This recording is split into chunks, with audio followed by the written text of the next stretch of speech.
With the 3D Kaboodle planner, you can change a single cabinet color, a group of cabinets, or the whole kitchen in just a few clicks. First, select a single cabinet.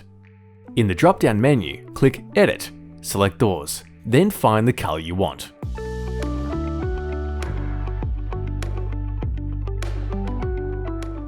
You've successfully updated one cabinet. To complete a group of cabinets, highlight the cabinets by holding the Control button on your keyboard and individually click each item. Any changes will now apply to all selected cabinets. To make those changes, click the drop-down menu and select the Edit icon, then Doors.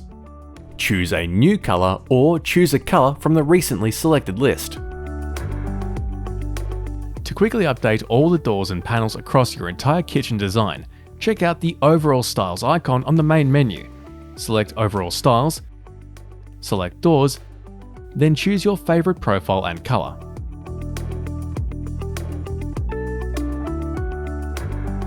As you change colors, you'll notice the price changing, giving you an instant estimate of your kitchen cost.